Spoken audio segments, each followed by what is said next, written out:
Apparently, this news was broken as of today, March 23rd, the Thursday, as I'm recording this podcast, of course. CM Punk, he posted a paragraph, like a full-on paragraph on his Instagram story. Eventually, it got deleted. Not tweeted, it got deleted. And man, it is hitting the news sites like fire. Like it's spreading like quick. So what did CM Punk actually put on his Instagram story? Now, I am a follower of CM Punk on Instagram. Apparently, I missed it, and he deleted it really fast. Well, apparently someone screenshot it. I have it right here. It's a very long paragraph, so stick with me here, folks, okay? Are you ready? I am ready. Let's read this long-ass paragraph. And I quote, sigh. I wasn't cleared to come back to wrestle yet. Then plan was to wrestle at the pay-per-view. I sat and listened to Jon Moxley. Rocky 3 ideas. Now, I'm going to stop right there, unquote. Apparently, Moxley want to go hard on CM Punk. My assumption before the All Out pay-per-view. Let me continue on this paragraph. And I quote, I explain how had I never seen a Rocky movie, and I thought the idea sucked. But if the boss wanted to do it, whatever. He said he wouldn't lose to me. I'd never experienced someone refusing to lose to me. I just laughed. I asked Tony Khan if there was what he wanted. He said yes, he's the boss. So I said, okay, but I need to be cleared first, unquote. So let's stop right there. So apparently, Jon Moxley wants to go hard on CM Punk prior to the pay-per-view. Now remember, at that time, Jon Moxley was the champion. Yeah, he was the champion. And he wanted to squash CM Punk prior to the pay-per-view, Rocky 3 style. And that's when Punk wasn't at 100% at health. Let's continue on this paragraph. And I quote, they kept saying it could just be a squash. So I didn't need to be cleared. I scoffed at this. My health is more important. Dave Meltzer is a liar. Jericho is a liar and a stooge. There were plans, but plans always change. But I'll never put a company above my health ever again, unquote. Okay, so what you think about this whole paragraph? And as I mentioned about the very end of this paragraph here as I read this, apparently he doesn't want to get squashed for once from Jon Moxley of all people. Okay, the guy wasn't cleared 100%, and he thought it was just a joke, just to get his ass beat by Jon Moxley before the pay-per-view. Now, obviously, he called out Dave Meltzer from the Wrestling Observer, calling him a liar.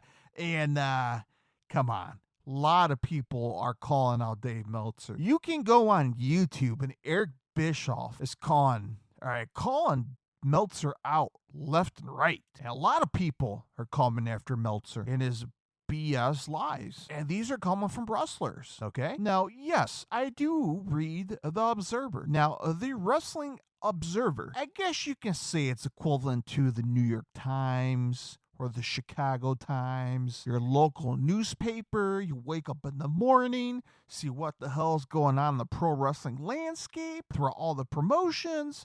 Yeah, of course I read it daily. But some of the reports I read are sometimes a little BS. So there's that. Obviously, Dave Meltzer has been reporting on his newsletter the past couple days, stating that Punk wants to come back. Well, apparently Punk released this paragraph stating that he's a liar. And not only Meltzer's a liar, but Jericho is a liar and a stooge. And come on, Jericho? Is that a shocker to you? Again, everybody has their own opinions, their own eyes.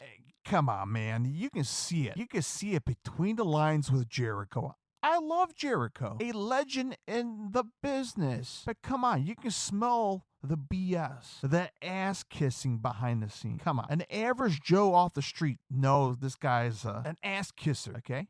It's just that simple.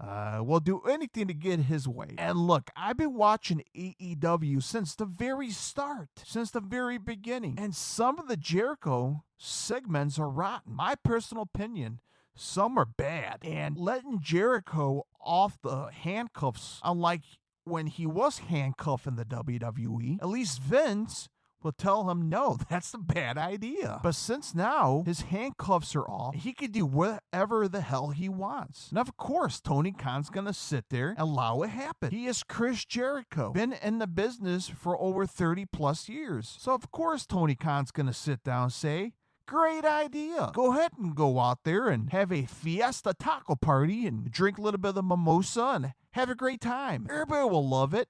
That's a great idea. But as I mentioned, if he was in the WWE land, Vince or Triple H would be like, nah, I don't work that way. How about let's do something else? Let's make a storyline between the bloodline or something, right? So there's a big difference between creative freedom and being strict behind the scenes like the WWE. So, but going off topic here, CM Punk, again, I assume he is being truthful. He's throwing this post out very quick. Hope you see this very quick because I'm deleting it before it becomes issues. Maybe there are real legal reasonings behind the scenes that neither sides can talk about, that sometimes the public need to know really quickly before more BS lies get released. Like Dave Meltzer reported a day or two ago, stating that Punk wants to come back to AEW. Well, apparently this post make it seem like he's nowhere close coming back.